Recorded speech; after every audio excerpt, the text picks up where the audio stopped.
This podcast of the Model Health Show is presented to you by Sean Stevenson with RareGem Productions. For more information, visit theshawnstevensonmodel.com. Welcome to the Model Health Show. This is fitness and nutrition expert Sean Stevenson, here with my co-host with the most / producer Jade Harrell. What's up, Jade? Greetings, Sean. Looking good. Well, thank you. We're looking professional today. I'm saying. Like we're going for a job interview or something. We showed up serious this That's right. around. That's right. We look good. Hey, we look good on a random day. That's whatever. right. That's right. So how you doing today? I am doing honoredibling. Honoredibling. Yes. Please tell me what that means. Because I am hardly believing who we have on as a guest. It's an honor and incredible.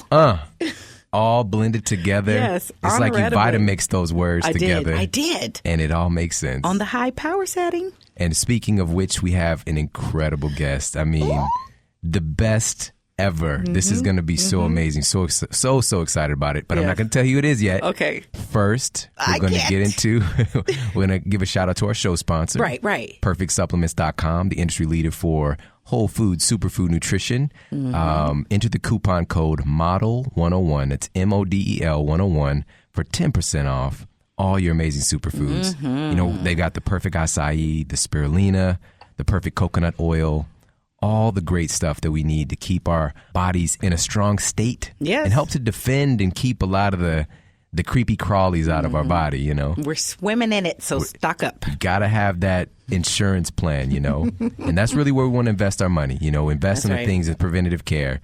And again, by you being a fan of the show, head over to PerfectSupplements.com, enter the coupon code MODEL101, 10% off. That's right. It can save you a lot of change. Sure. I just got a tweet from somebody the other day. And by the way, are you tweeting? Follow me on Twitter. Yes. I was going to say. I've been so serious about it the last 2 months. I haven't told anybody. This is the first time I'm actually saying that I'm on Twitter. Thanks for breaking that news here today. So at Sean Model, ShawnModel, at Sean Model. Hit me up on Twitter. I'm really connected with people there. I am so going to do that right now in the middle of the show. I had because I've had this Twitter account for, 2 years, but I tweeted twice and I had 100 followers, whatever. So now I got a couple hundred more and now I'm looking to build that community and stay connected there. I'm really enjoying it. Well, all the random stuff and wonderful things that come to your mind, you've got to share. I know. I dropped some stuff on there, you know. Yeah. But somebody just tweeted me a picture that they just got all these perfect supplement products, and they're just thanking me for introducing it, and I really, really appreciate that. So welcome to the family. PerfectSupplements.com. All right, let's get in to our amazing topic and guest today. Honoredibling. So I have a list of dream interviews, you know, the top people that I want to interview myself, the people who've taught me a lot. And this guy was on that list, and I'm so happy that he can be here. And the reason I'm bringing him to everyone today, to our thousands of listeners, is because I didn't feel that it was appropriate for me to talk about this subject matter, which is longevity. All right, because I'm still young. Oh, stop it. I'm still young. Well, you're young, but you are old beyond your ears. You know too much. I have said it, and I've said it again. You've been here before, maybe. Well, I received that. And, you know, I've done a couple of university lectures where I've went out and I've talked about things like, you know, telomeres and the recent discovery with, you know, all the anti-aging medicine, you know, and I would get out there and I do this and connected with so many students and people who still stay in touch with me today, you know. But I haven't lived it, you know. I have in my own little degree where people on Facebook who I went to high school with or whatever, they'll message me you know you're supposed to get older, right? You know? But I haven't reached the level of longevity that our guest has. And today we're bringing on special guest Peter Ragnar. And Peter Ragnar, sound effects. Right. The fireworks and whatnot. Yeah.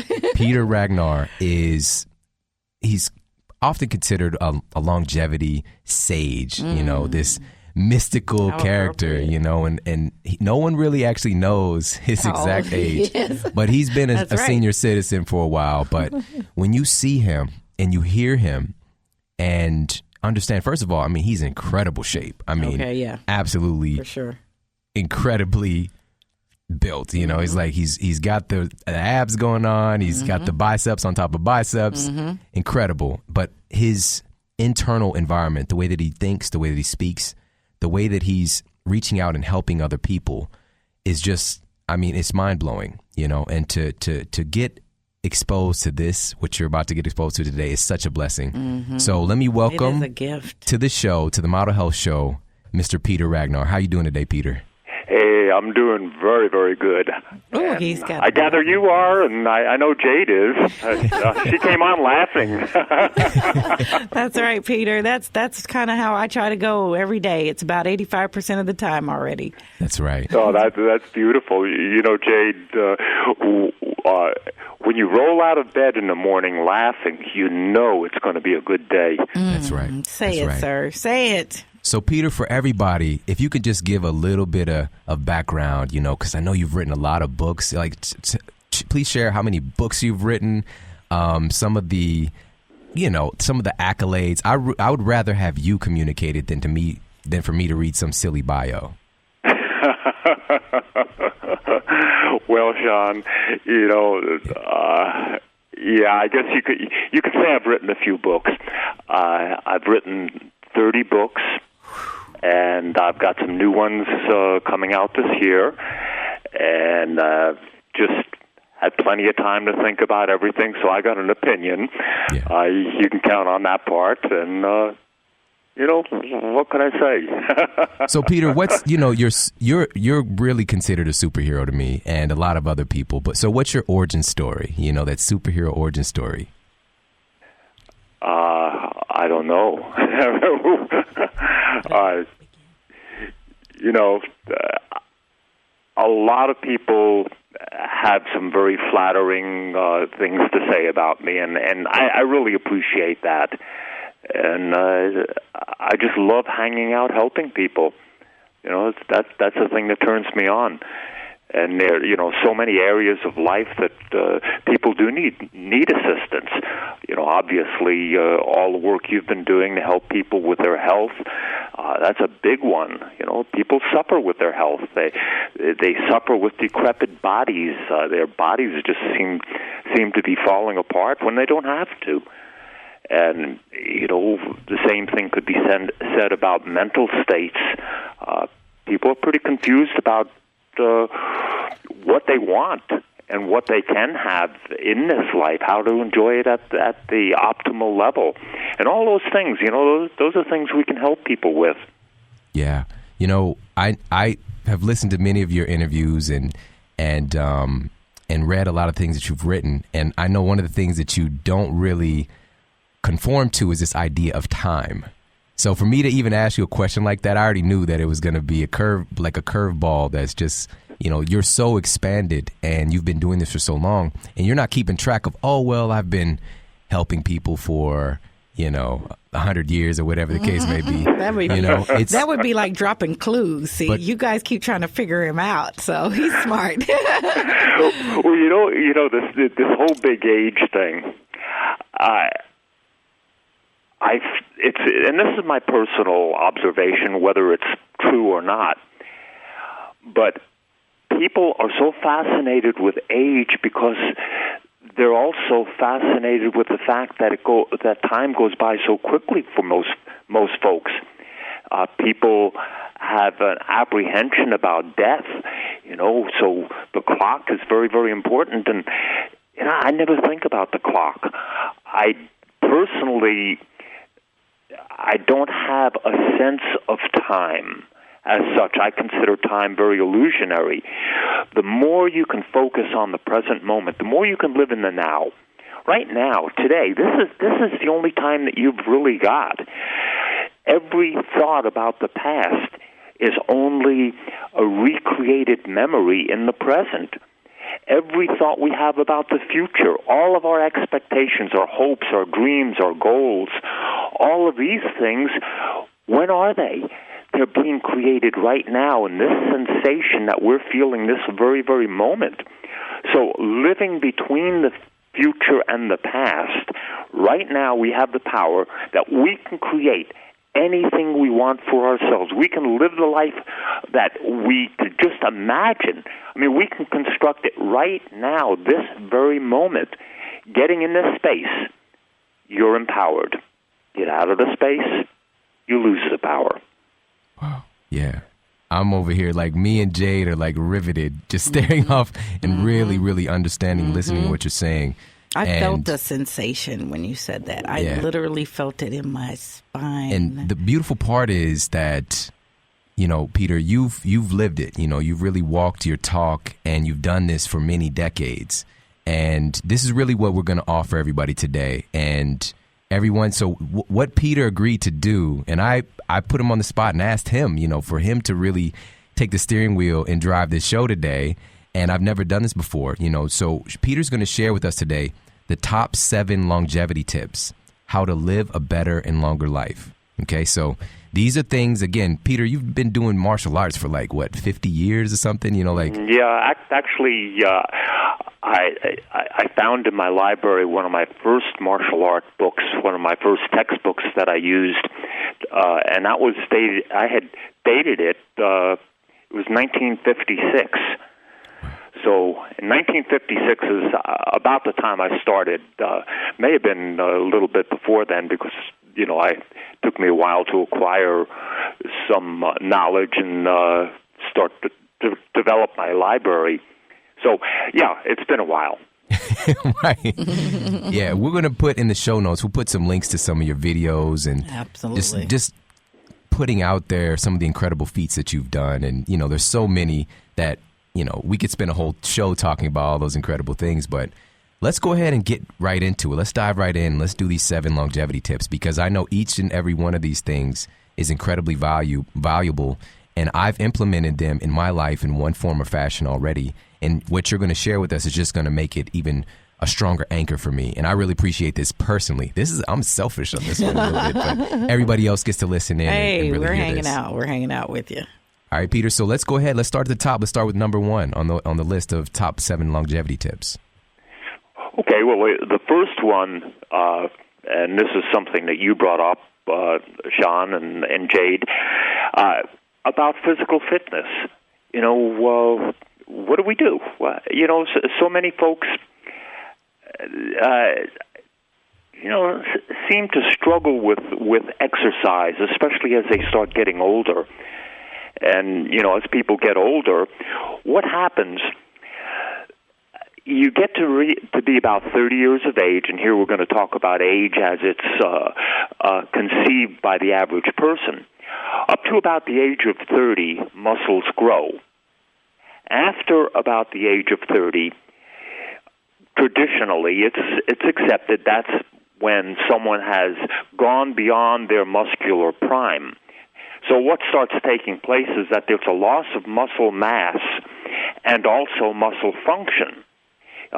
Some of the experts have identified this as being anywhere from 3 to 5% per decade of loss of muscle mass and function. There's a word that they use for this, and that's called sarcopenia. Sarcopenia then greatly accelerates by the time a person reaches 65, from 65 up through 80.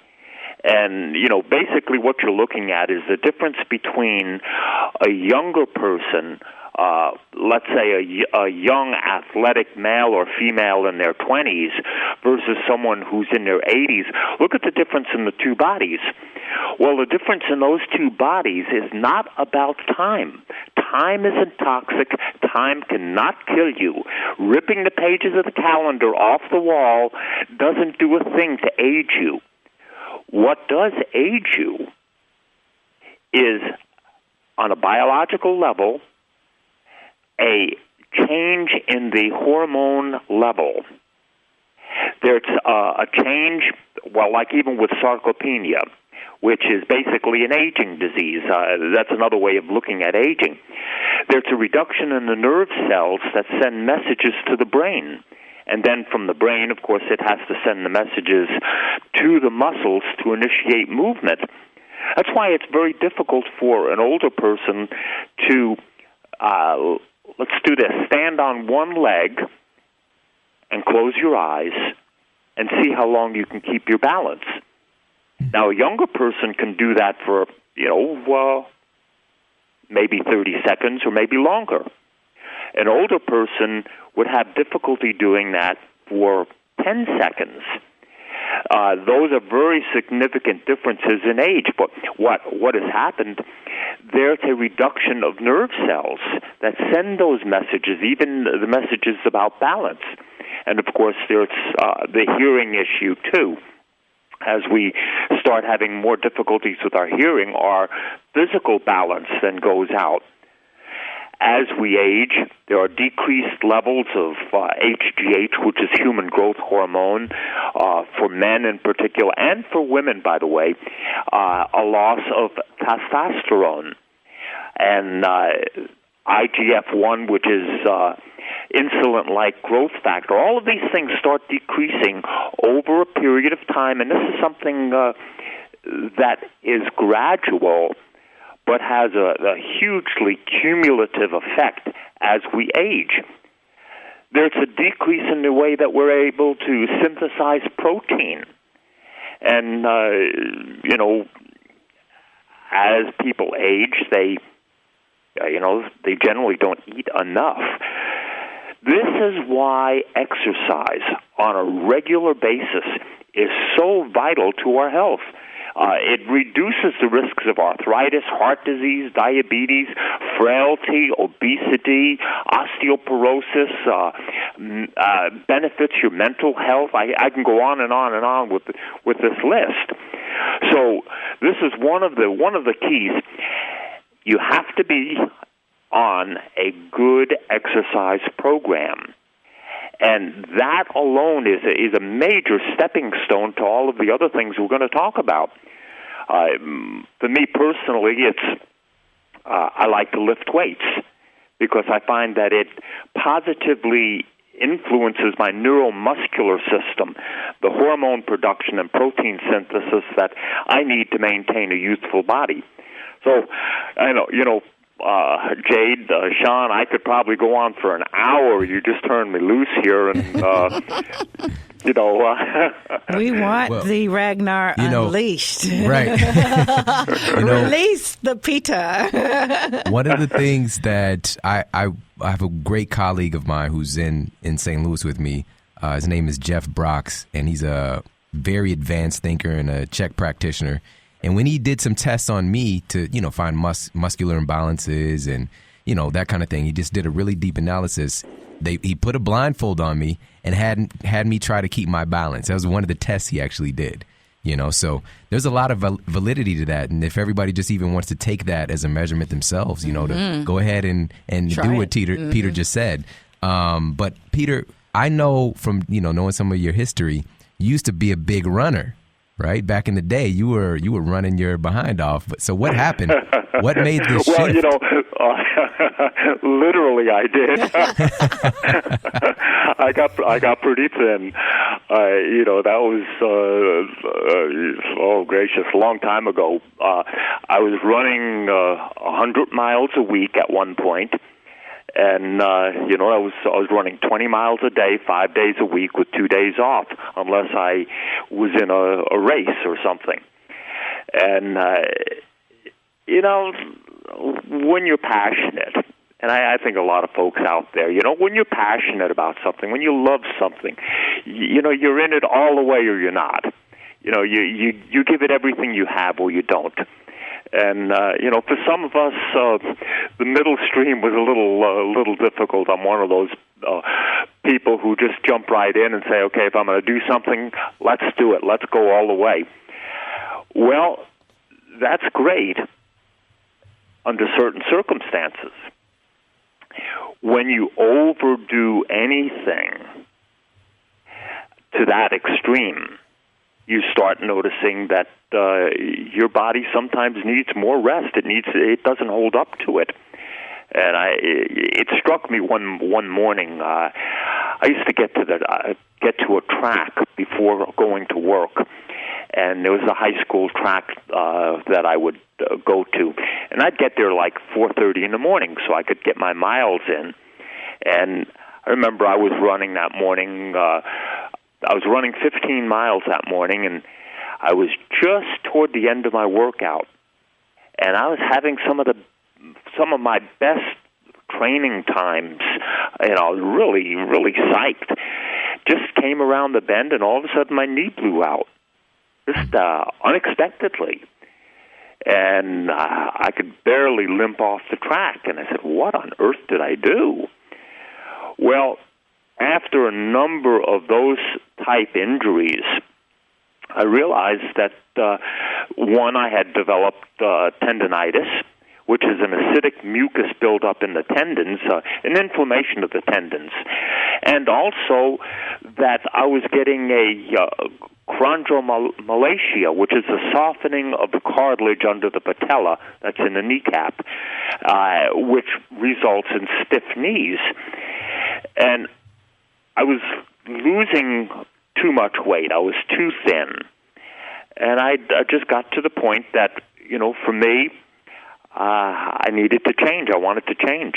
And so, that was about the time I started lifting weights. Went back to trying to put on some muscle mass. Mm. Yeah. And it's one thing, it's all about the way you train also. All exercise will produce what's called a burn, which is basically a lactic acid buildup. Now, lifting weights or heavy resistance exercise produces that on a much, much deeper level than endurance athletes have. And what happens whenever that lactic acid is present from that deep a stimulation, it will lower the blood pH. Now, of course, blood pH is in a very, very, very small, very narrow range, but it does affect it. And when it does lower it slightly, it allows the body to produce more HGH, or human growth hormone. When that happens, it's easier to put on muscle. And, this is the difference between someone who runs marathons and someone who's a sprinter. Mm-hmm. There's a total difference in the way they're built. Mm-hmm. The sprinter, because of the way he or she trains, will develop greater muscular mass than a marathoner that doesn't need it. That's basically working the slow-twitch fibers.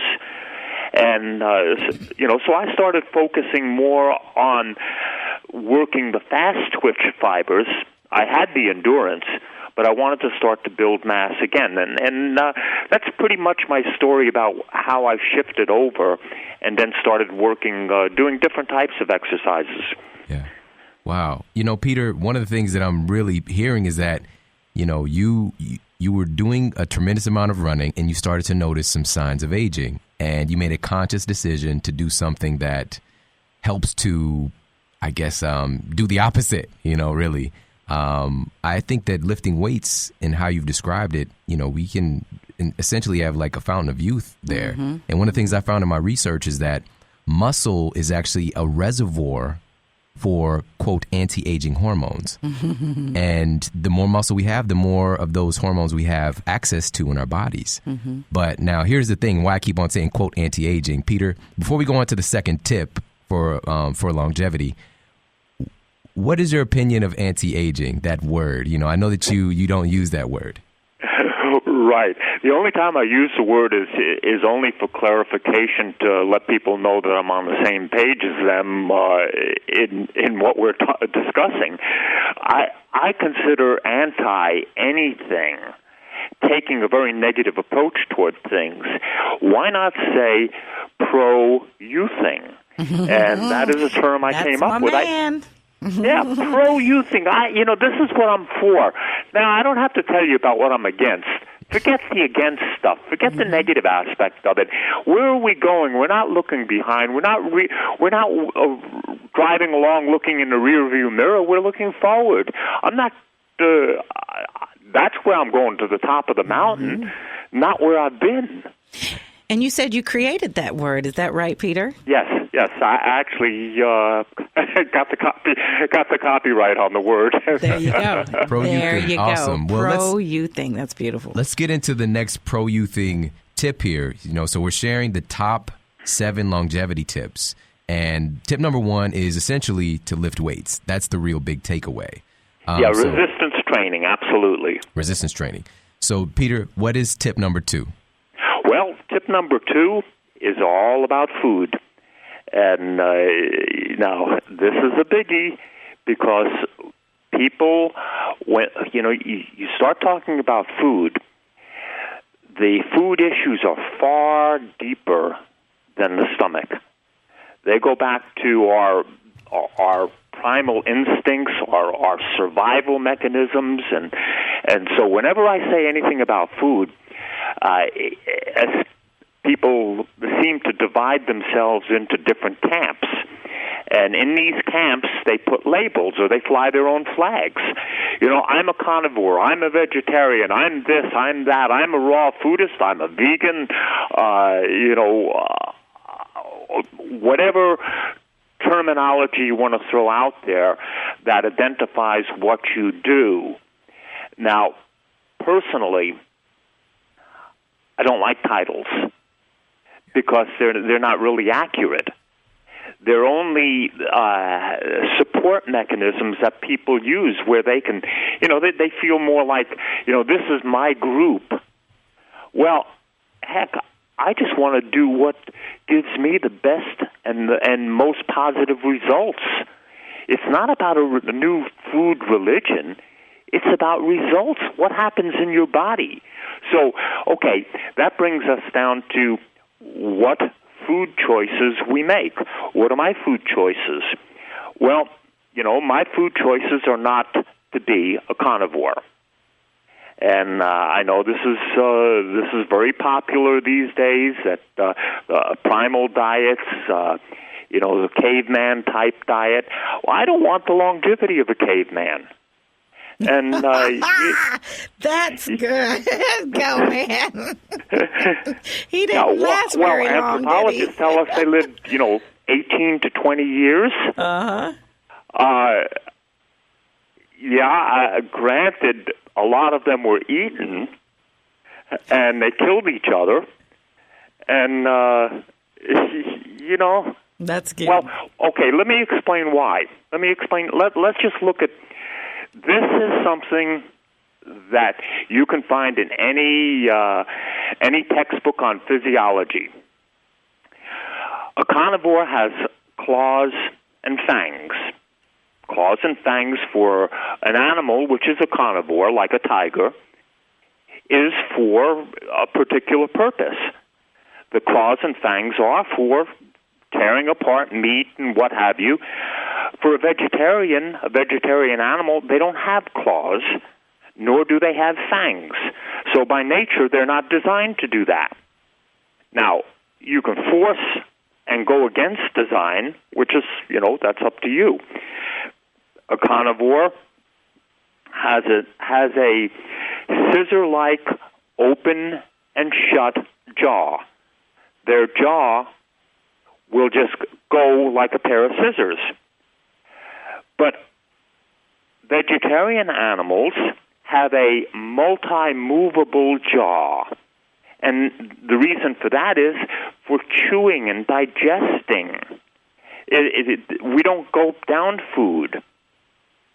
And the food that goes through a vegetarian's body, as it goes through the alimentary canal, that canal is 12 times the length of their body. Whereas for a carnivore that eats meat, that meat has got to get in the body and out of the body as fast as possible because it's toxic. And that means that it's got to go through the body very rapidly. That's why their alimentary canal is only 3 times the length of their body. Natural design.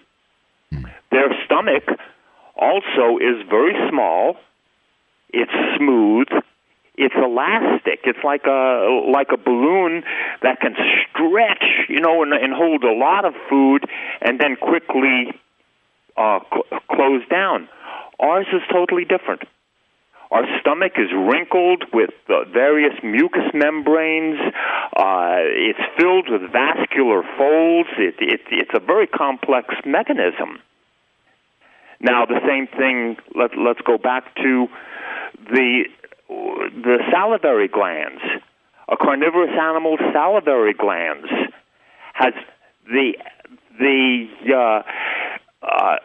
saliva has no effect on starch. It's very, very acidic.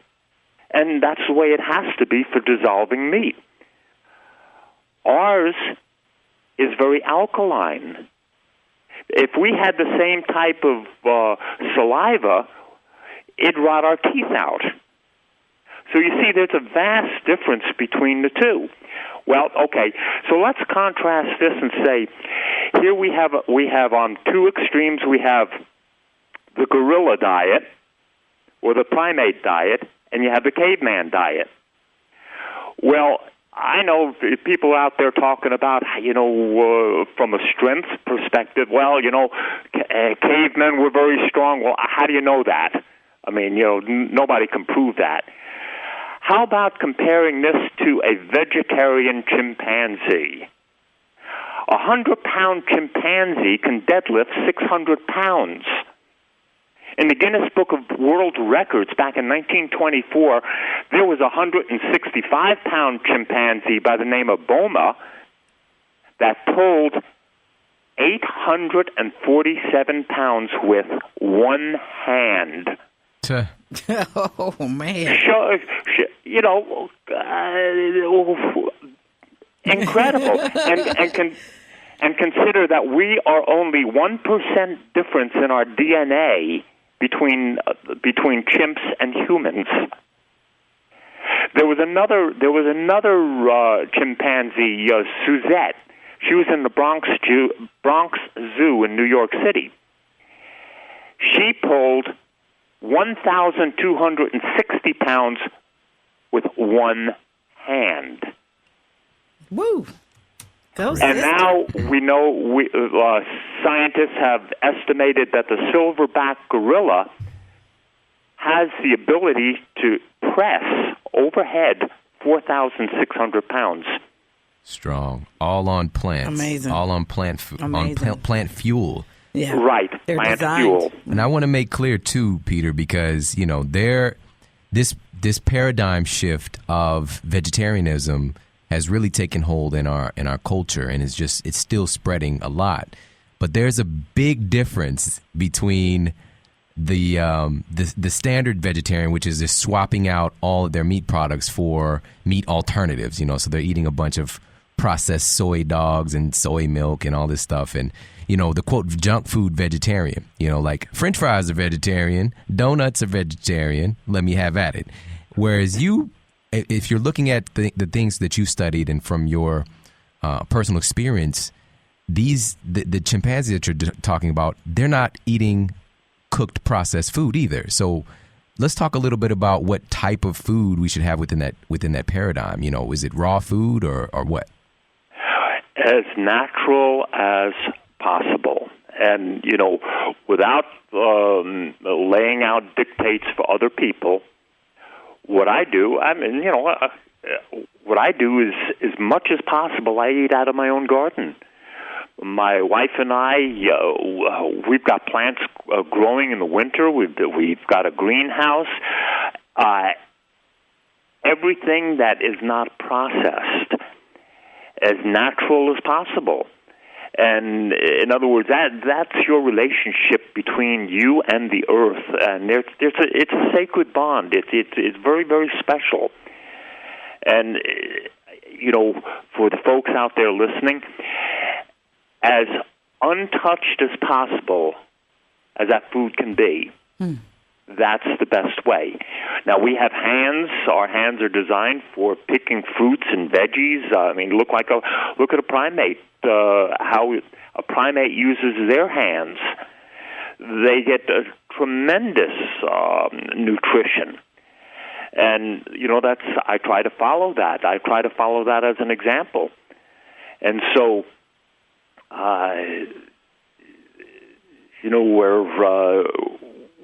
we're looking at such an incredible variety of fruits and vegetables. No matter where we live, no matter where you live in the country, you can grow the most amazing variety.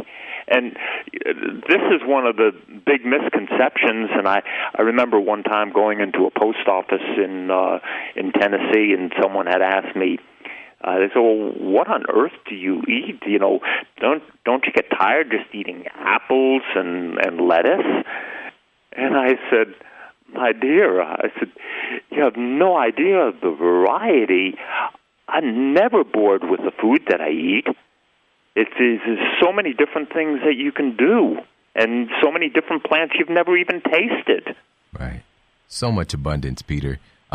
So with that said, before we get into the next tip, can you share really quickly an insight about protein? Because you hear this a lot of times, you know, when somebody's a vegetarian, well, where do you get your protein? The thing is, and I know this as well, is that protein actually is pretty important, especially for when we're talking about building muscle. So can you talk a little bit about that? Why is protein important in the first place? Okay, well, protein, basically the word means first, of first importance. You know, your brain cells, all your enzymes are protein. The amino acids that build human flesh are all protein. And so getting, let's look at this.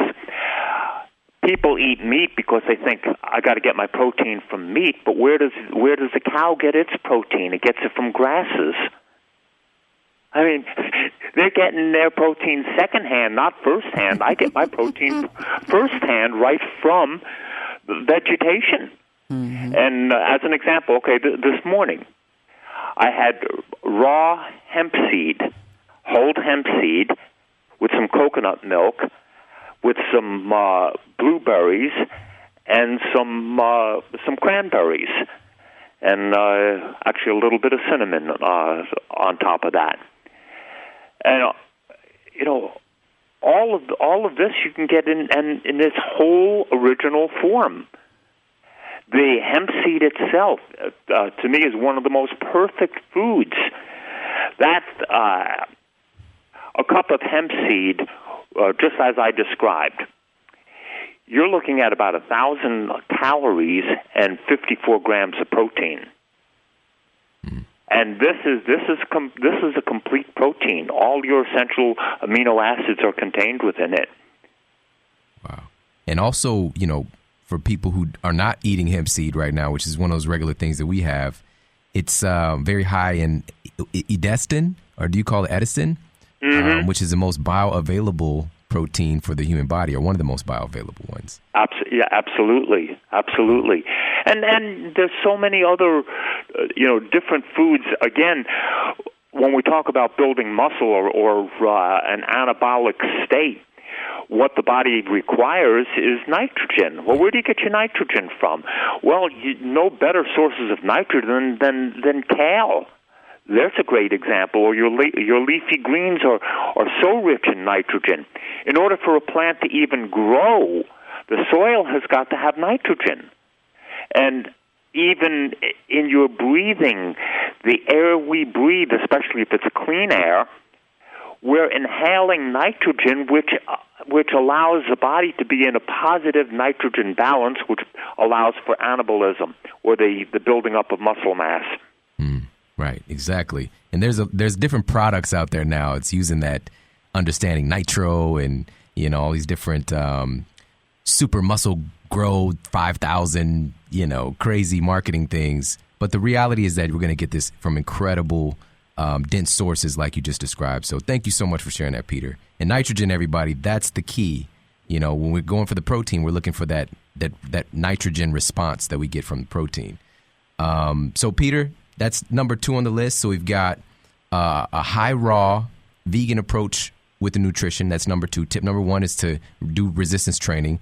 What is tip number 3 on your list of the top 7 longevity tips? Hydrate. Yeah. Water. Yeah. It's funny, water everywhere, but not a drop to drink. That's the way it seems with tap water. I mean, that's... well, anyway, I'm not even going to go there. We need water. We need clean water. Just consider the blood. Your blood is 90% water. There's 5 quarts of blood in the human body and 50 to 80 quarts of water. So we need to replenish that water. That water, think of it like bath water. You let the dirty water out and you put clean water in. We're expelling a gallon of water every 24 hours. And I'm not even counting hard exercise. So the intake of proper water is just absolutely essential. Actually, if you have just a 2% drop in your body's water, that's when you start getting that fuzzy memory. You start getting dizziness. All this relates to water. Athletes are very, very acutely aware of this. Any kind of athletic performance is immediately, directly dependent upon water. And so I make it a point to drink a lot of water, and it's also I think it's good to understand that the pituitary gland is responsible for hydrating the body by releasing a hormone which is called vasopressin. It regulates the hydration of cells. Vaso, think of vascular. Pressin, just think of something of pressure. So it's vascular pressure that allows the cells to accept water. And the pituitary hormone, as I mentioned, is responsible for the hydration of the body. Now, you can be taking a lot of water in your body, but if you're overriding this, like with a lot of caffeine or alcohol, it shuts down this hormone. So you basically end up becoming dehydrated. That's why people can drink beer all night. Right. And the next morning be very, very thirsty. Well, did they get plenty of fluid? Yeah, the fluids came in, went out of the body. The body couldn't retain it. Right. They become dehydrated. Or people who sit around all day drinking coffee. The caffeine itself is another dehydrant. So those are things to be aware of. Now, for water to be beneficial, it has to be able to travel through the tiny capillaries of the body. I mean, some of these capillaries are so small and tiny that that cells have to go single file through there. Well, they need fluid also, and that fluid is water. The water that is best is the water that is wettest. And by wet water, what I mean is something that has a low surface tension. Now, if you've ever seen a drop of water beat up on the wax on a car that's just been waxed up on a hood or something, well, that has a high surface tension. That's why it's beating up. If it had a low surface tension, it would spread out more. And this is a good example of this. If you ask yourself, why do I wash my hands in hot water versus cold water? Well, it's obvious. If you wash your hands in hot water, the dirt's going to come off faster. It comes off faster because hot water is wetter just by the action of its heating.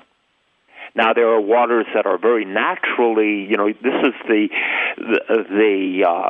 secret behind healing spring waters or healing springs. Those waters prove to be water that has a lower surface tension, or in other words, it becomes wetter water. Going back to that, like a hot water as an example, hot water is measured by dynes per cubic centimeter. So if you take regular water, it measures somewhere around 73 dynes per cubic centimeter. When you heat it, it drops it to 60 dynes per centimeter. Okay, what that means is that the energy of the water molecule was increased. Now let's take raw juices, and I'm big on raw juicing. Carrot juice, for one example, You know how that is when you get carrot juice on your fingers? It stains your fingers. Yeah. That's 30 dynes per cubic centimeter. So we've gone from cold water at 73 to 30 because carrot juice is wetter than regular cold water. So I hope you can see the connection between that. When tap water, for instance, I would avoid that as much as possible. Yeah, let's not even. We've done shows on that one, Peter. No, we won't even go there. Let's not open Pandora's box. There are a lot of really great waters, spring waters, ionized waters, reverse osmosis waters. There's such a variety of healthy waters to choose from, and so that is a very, very important aspect of longevity. Yes, definitely. Especially today. It seems like, in my research, Peter, I found that also a lot of studies done on elderly people, on senior citizens, about this chronic level of dehydration because of the change in the hormone function. The funny thing is, it's like interviewing you is like listening to myself talk, because I wrote down pineal gland, and then you started talking about pineal gland because I was going to talk about antidiuretic hormone, vasopressin, and you did it, so it's understanding. You guys are fluid. Especially when we get older, some of those signals can start to diminish if we're not doing the things Peter's talking about, of course. But, we want to be proactive at staying hydrated. And this is one of those keys to longevity, and it's very real, and I appreciate you bringing that one up. So that's number 3 on our list. Let's go ahead and dive into number 4 on the top 7 longevity tips, Peter. What's number 4? What do you got for us? Number 4 is sleep. Of course. Get to sleep. Go to bed. I mean, by nature, when it gets dark, we go to bed. When it gets light, you get up. I mean, that's pretty simple. That's the way we're designed. That's the way the pineal gland, which basically is the pineal gland knows how old you are biologically. That's how it operates. It operates on cycles. The sleep cycle is a light and dark cycle.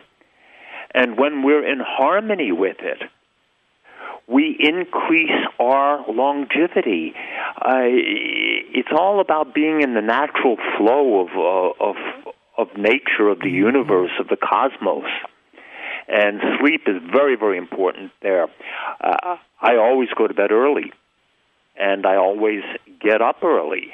The old maxim, early to bed, early to shine, makes you healthy, wealthy, and wise. It really does. I mean, it really does. That's a gem. It's not just a saying. It's a priceless gem. Now, in Psychosomatic Medicine, which is a journal back in 2003, they reported on a study, and a study was done on people from the ages of 59 to 91 who took more than 30 minutes getting to sleep. Now, that study indicated that they were twice as likely to die within the next 13 years, statistically, if it took longer than 30 minutes getting to sleep. What does that tell you about our modern lifestyle and how distracted we get and how much stuff we have on our mind that does not allow us to just lay down, close our eyes, and go to sleep? There's a lot of work, and I would highly recommend people looking online, look up Dr. Eve Van Cauter at the University of Chicago. She did so many studies on sleep, but one of the studies that stuck in my mind was that she took healthy young men and had them, in this sleep study, go on 4 hours of sleep for 7 days. Then they measured all of the different signs that are associated with aging. Within 1 week, these young men went into accelerated aging simply because of the lack of sleep. Wow. And How many college students, university students are in that category? Yeah, Peter, that's exactly that study. I just saw it maybe 3 days ago because I'm doing a lot of research. I'm working on a sleep book right now. And one of the things that I'm going to be doing with this book is it's because of the platform it allows when I go to universities and speak. Because, you know, even though in college I performed and other people perform, they get stuff done. The reality is now, looking back on it, I could have been better, you know, if I really understood this stuff. That's and right. one of the things that I want you to just touch on is how does the sleep actually relate to us staying younger? You know, what's going on there with our hormones? Well, that all goes back to the pineal gland once again, which is our hormone clock. It is perhaps the most powerful hormone clock that we've got. While it controls all of the other organs or the glands indirectly, it definitely it makes melatonin. It allows tryptophan to be converted into melatonin. Melatonin. There's a lot of information about the benefits of melatonin. Now we realize that that's one of the secrets to remaining youthful. Allowing the pineal gland to continue to secrete melatonin, because as it does, we go to sleep instantly. When it gets light, we wake up. We wake up refreshed. And it also allows for the release of growth hormone. Yeah. Once you go into deep sleep, that's when you have squirts of growth hormone taking place. That's when the body grows. And also, melatonin suppresses the appetite, too, so it keeps us from overeating. And there's a number of studies done where people who don't get enough sleep are chronically hungry. Well, there's a connection between stress, which comes about from not getting enough sleep. Cortisol, as an example. The stress hormone cortisol releases a neuropeptide Y, that's the letter Y, which gives people an insatiable appetite and causes them to get fat because they don't sleep enough. Wow. Incredible. You know, Peter, the things that we've covered so far of these 7 tips, you know, I can see everybody be like, yeah, of course, exercise is important. Of course, eating good food is important. Of course, water. Of course, sleep. But the thing is, you've done these things, but there's some other things that really need to be added to the mix here that a lot of people miss out on. And because I know you've covered everything that's pretty obvious, so I think now you're probably going to throw some stuff at us that are maybe not so obvious. So let's go on to number 5 on your list here and share what the top 7 longevity tips. What's the 5th one on your list? Okay, the 5th one deals with self-esteem. Basically, self-esteem is the reputation that you hold with yourself. It's how much you like yourself. And you have to have a reason to like yourself. That is that you've really come to know who you are. It's your way of being. It's the way that you behave. Positive self-esteem is actually the evolution of consciousness. In other words, you're the only person who needs to be impressed. It's you. What the rest of the world thinks of you is totally unimportant. You're not an approval addict. You're totally living your life with self-trust and in self-reliance. You know, Sean, Jade, I did a seminar years ago, and this was in my home, and I remember this very, very distinctly. There was a very distinguished gentleman who was sitting there in the front row, and during one of the breaks, and he was new to my family of friends, and during one of the breaks I asked him, I said, Joe, what do you do? And Joe said, I work for the university. And so it was time to go on with the program, went on with the program, and then lunchtime came about, and I was looking around for him, and he was talking to someone else, and I said, Joe said to someone, Joe works for the university, he told me. And this person said, yeah, Joe is the president of the university. And I thought, wow. He didn't tell me he was the president of the university, but he was so,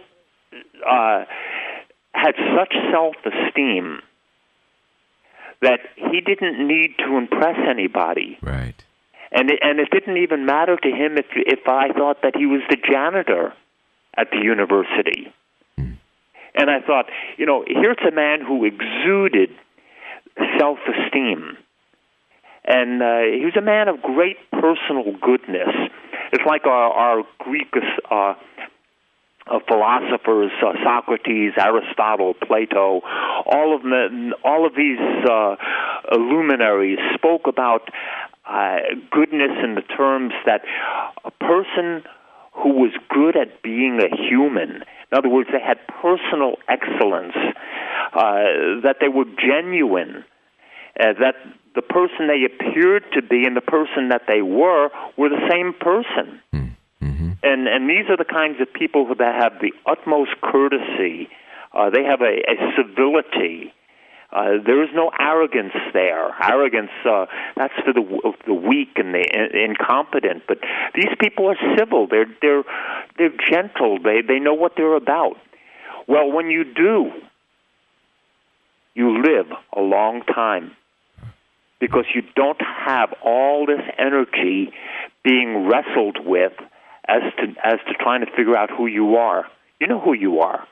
You know what you're here to do, and you know who you're going to do it with, and you're pretty clear. Wow. I think that's a paradigm changer right there, Peter. Thank you for sharing that one, because what's the point of being here if you don't even know why you're here or who you are? So I really think that connects mentally and emotionally and programs ourselves with the concept of longevity, because we know who we are, we know what we're about, and we want to be here doing it, for a pretty long time.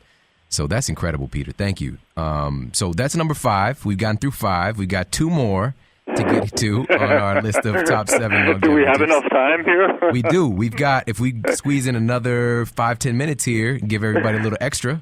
Okay. All right. So number 6, Peter, what do you got for us? Okay. Number 6 is prosperity. Now, again, on any one of these points that we've covered, Jade or Sean, we could do an hour or more. We're just scratching the surface here. But for prosperity, why do you think I'd mention prosperity as a longevity tip? Well, look at all of the energy that's expended just trying to make ends meet for most folks. People have such incredible stress levels, and these stress levels are over money. I mean, more arguments are had over money at the dinner table than just about anything else. Now, when you're arguing at the dinner table over money, what on earth is that doing to your stomach, to your digestive system, to the health of the body?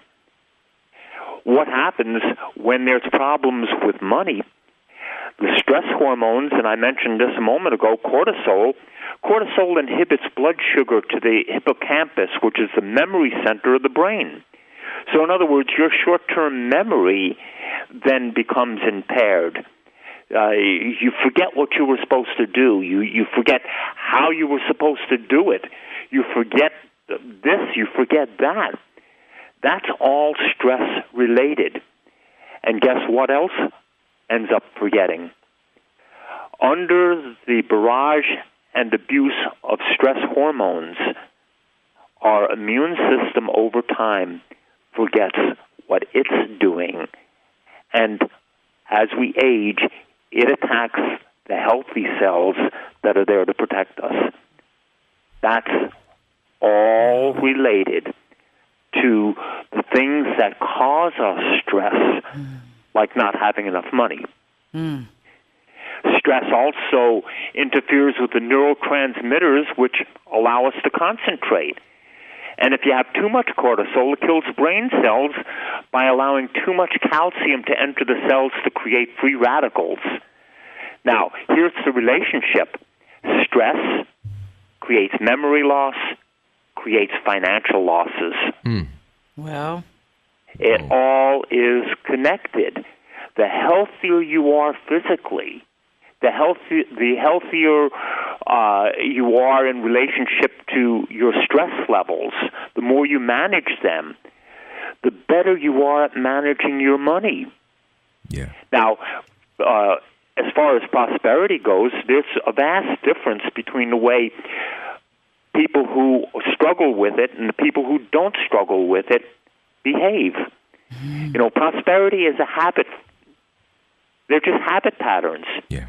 If you have poor habit patterns, you have poor results. If you have good habit patterns, you have rich results. Poor people think in terms of wages, where wealthier people think in terms of net worth. They're not. They're looking at the big picture. It brings into play questions like, are you willing to have calculated risks in your life when it comes to money, or are you always playing it safe, always staying in your comfort zone? You see, if you stay in the comfort zone starts to shrink, and it gets tighter and tighter and tighter until in old age you're confined to a little tiny room sitting in a chair, and that's your world. Wow. Or are you ready right now to go out into the world and expand your world? Big question. The healthiest people I know are expanding their worlds every single day. They're getting out of their comfort zone because nothing healthy happens there. It just becomes a cocoon. Also, are you thinking about immediate gratification or long-term results? Do you talk about people or do you talk about ideas? These are differences in the way that we approach money. Do we have multiple streams of money, of income, or maybe just only one? How conscious are we in our spending? Do we know the difference between being more frugal and being cheap? You know, all of these come under the category of prosperity, and prosperity comes under the category of mental health, and mental health and physical health are intricately related. Wonderful. Peter, wow. I want everybody to really understand. You need to listen to this show again. Several and times. take this all in, because Take it apart. Peter described that space closing in on you and individuals sitting there in their old age in a room by themselves, essentially in a home somewhere. Please understand, this is coming from a man who there are people younger than him that are in that place. You know, he's already surpassed what's been expected of him and far, far beyond. And he's got many, many, many, many, many, many more years to be doing this. So this is where you want to, if you really want to be here and enjoy your life, not just be around, you know, but to be able to get busy with your wife when you're, you know, 70 Let's put it in real terms, Sean. Come on, break it down. I want to stay sexy. I'm trying to do my thing. Oh, my gosh. So please understand, everybody. That's right. So, Peter, thank you so much for bringing that up. And I know that you've got wonderful books on the subject of improving your income state situation and things of that nature. But really what I took from that is the amount of stress and the amount of overload and the amount of aging that comes along with this financial worry. And the next tip, and you gave me a little bit about what we're going to be talking about, but the next tip really helps to address how do we manage that? How do we manage our inner game? So on our list here, the 7 tips for longevity, what is the 7th tip, Peter? The 7th one is meditation. And the reason I say meditation, meditation is one of the most powerful tools that we can use to rest and rejuvenate the mental state. You know, when you tax the physical body needs sleep. It needs rest. Well, when you tax the mental body needs relaxation, rest, and time to recuperate. It's all so essential. I've done a lot of programs on meditation, but try to show you the physiological benefits. There were some studies done not too long ago, a few years ago, that showed that a person who had meditated for a period of 5 years on average was 12 years biologically younger than someone who didn't. That's huge. Yeah. That's huge. Because what starts happening is that you basically start reinventing your own brain. You start seeing changes in brain structure, which is invaluable. Your memory starts to increase. I mean, just from simply sitting, you sit quietly, and here's something that everyone can do. You sit quietly and you listen to your breath, and you count it. An inhalation as 1, and exhalation as 2. And you count up to 10. And at the time that you get to 10, you just start doing that again. You go right back to 1, 1, 2, 3, 4, and so on. What this starts to do, it pulls the attention away from your thoughts. The thoughts will be there. The thoughts are basically like think of a freight train riding along across a prairie, and the freight train starts slowing down, and now you can see between the cars and a big empty space. That is very much the way thoughts go across the screen of consciousness. They keep flowing, but as you start noticing it, they start slowing down, they slow down to such a point that all of a sudden you recognize exactly what you have been thinking. Now, neuroscientists who have been observing the brain through MRI scans have learned that meditation strengthens the brain, because it strengthens and reinforces the connections between the brain cells. There was a number of studies done at UCLA that also found that the people who meditated, the process of meditation caused the cerebral cortex to grow, to get stronger. And when that happened, it allowed the brain to process information faster.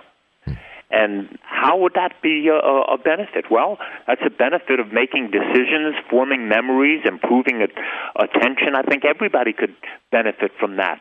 Just think of how that benefits your work, your relationships, all aspects of your life.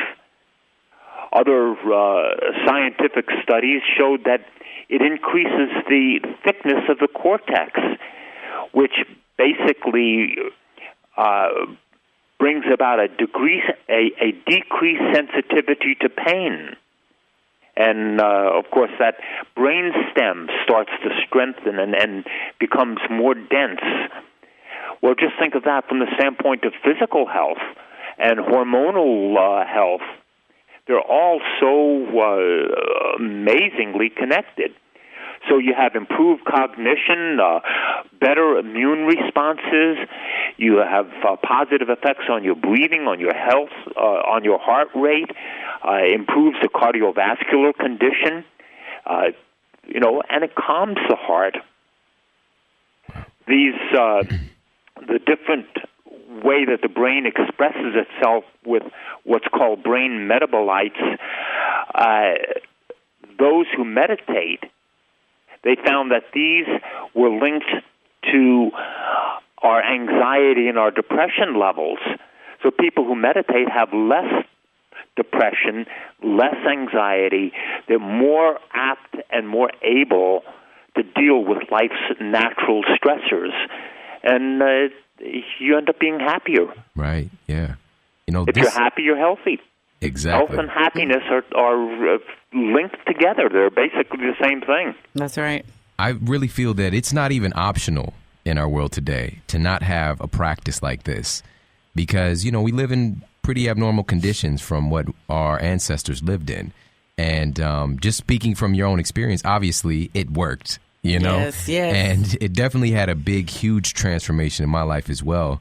And I know that you're also a big fan of type of moving meditation. And we had your friend Tristan Truscott on the show before to enlighten us about Qigong. And I know it's a big part of who you are. And now it's a big part of my life, too, since Tristan really got me back in the game. And I do it every day. I do your program. So what's going on there with Qigong for you, Peter? Well, basically, it's the same practice that the quote-unquote immortals hidden away in the fastness of remote mountains in China have done. They got the nickname of being mortals or mountain men simply because they went away to practice. And out of those mountains came the legends of people who didn't age, who remained youthful for unbelievable lengths of time. Well, now we have scientific evidence, and we could do an hour easily on this, on its physiological benefits. But when I started doing, I've been doing Qigong like forever. What it is, you get to actually measure your life force in your hands. You know the amount of life force you have. It's like being able to measure the amount of current and charge in a battery. Well, this is a way you can actively know how much life you have. And you learn how to increase that power of life. That's the magical thing about this.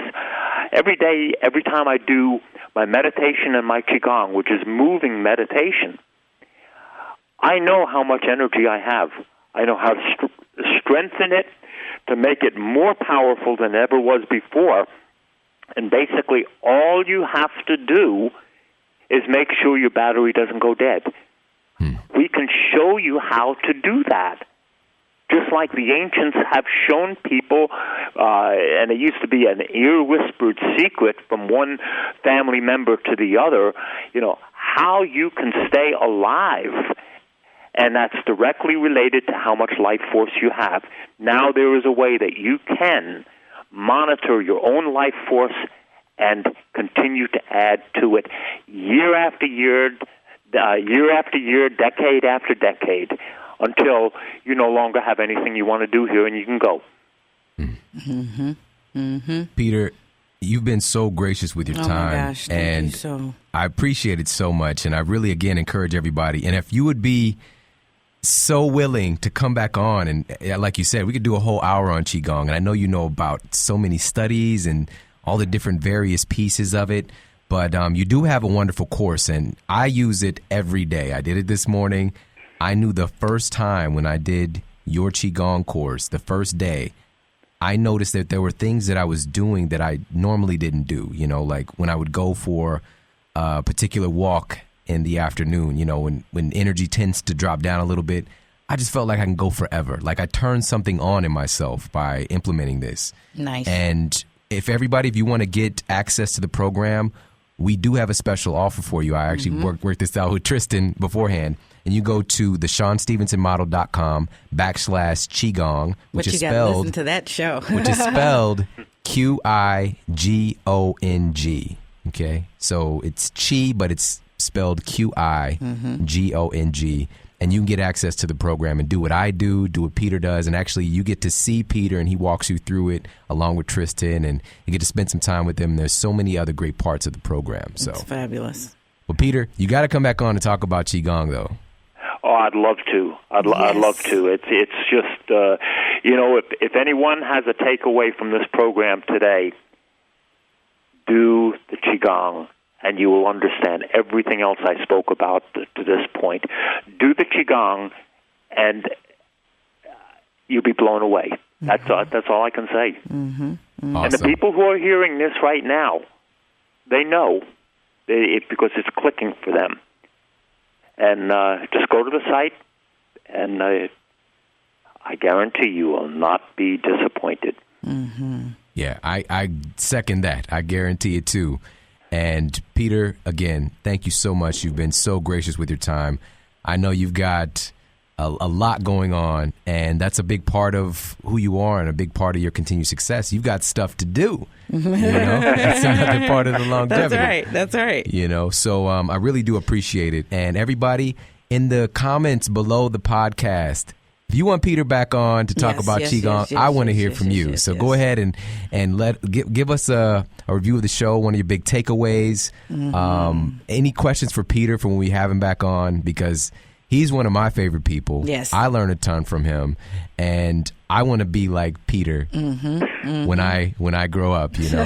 People say that to me all the time. I'm saying it, you know, right here. Right. Well, part of that longevity is creating lifelong opportunities for others and that awareness. So the more life you do give and pour into others, of course, it's going to enrich your own. Yes. So thank you for pouring into us today, Peter. Oh, thank you for being so gracious and inviting me on the show. I feel very, very honored by it.